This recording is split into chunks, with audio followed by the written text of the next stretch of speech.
Hi everyone, this is Aruna Arichami, Assistant Professor, Department of Information Technology, SNS College of Technology. In my lecture series today, we go into in detail about the various components of the database management system along with the and its applications. So your application may be an ERP or it may be an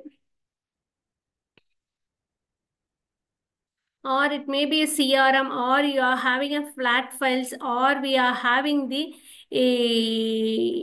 SQL applications. This entire thing we can under the ETL only it can be work through ETL only it can be connected to a data warehouse.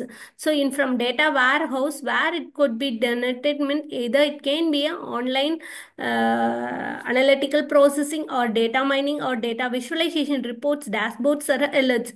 Through this only it can be displayed to the user. So this major role can be played by the ETL. ETL is nothing but extract, transform and load. So these are the three processes can be done in our database management system. So these are the history where it can be used over that thing. So initial days they are using a hierarchical database. Later they are moving for the networking database. So later they can move for the relational database. After that they are moving for the object-oriented database. That particular object can be used for a distributed environment. And also nowadays they are going for a SQL. These and all SQL. So after that evolved is a NoSQL. NoSQL can be represented by key values, graphs, documents, and wide column. For that it will have a NoSQL. Nowadays we are using a combination of SQL and NoSQL that can be called it as a new SQL. After that we are having a cloud. Nowadays we are using the vector type of a database system, real world applications. So these are the various history of a database systems. So it can be started from hierarchical, after that moving to the network, relational, object oriented, distributed, NoSQL, cloud. Nowadays we are in a vector type of a thing. So these are the various history. So the flat file can be converted into hierarchical. Hierarchical can be converted in network database. So relational database is normally we are using a Oracle as a software. Non-rational relational database is a MongoDB. These are the two things majorly used in our nowadays industry. So relational database is they are using a SQL, that is a structured query language. For that, either we can use the Oracle, MySQL, or Microsoft SQL Server, or MySQL, or PostgreSQL. So majorly these two things only the industry can use a thing. In the relational database, it can have the related data items can be present inside. So it can be represented in the table structure. Through that only a data can be extracted. This is a schema-oriented architecture. So non-relational is a schema-less architecture. We doesn't need to design any architecture. Just directly based on the usage of my data, it itself it will create the schema. So only it can be called it as the non-schema architecture or schema-less architecture. That is a non-relational database. Here you are using a Hive, and also we can use a MongoDB, etc. or the non-relational database systems.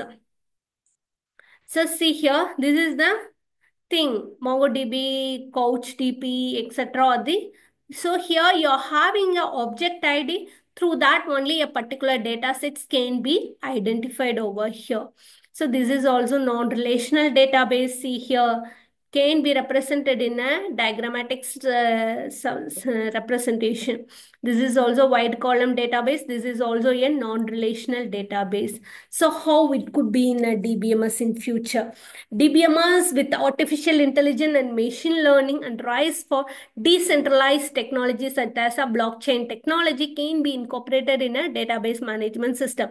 And also we're going to, in the future, we're going to integrating the DBMS with the AI and ML brings the intelligent data processing for predict analytics, automative decision making and all definitely plays the major role in our DBMS in the further future. So this already we have discussed. What are the components means here? You're having a several components can be present. One is a procedure, hardware, software, data, people, data access language. These are the various component present in the database management system.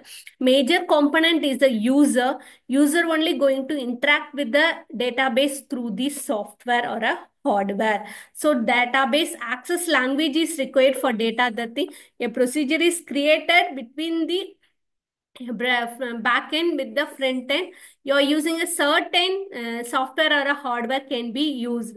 So for that, definitely we need the database language. So your database language can be classified into four types. One is a DDL, data definition language, data manipulation language, data control language, transactional control language. Here everything in terms of commands. Data definition language is a create, alert, drop, truncate, command, rename, insert, update, delete, merge, call, explain, plan, select. These are the DML commands. And DCL command is a grant and revoke, that is the access specifier. Transaction language is a fourth thing. One is a commit, rollback, or a save point. These are the few transactional language commands. This can be used in the query processing.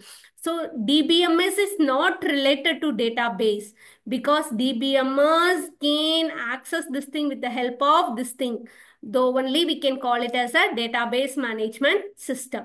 Thank you for watching my video.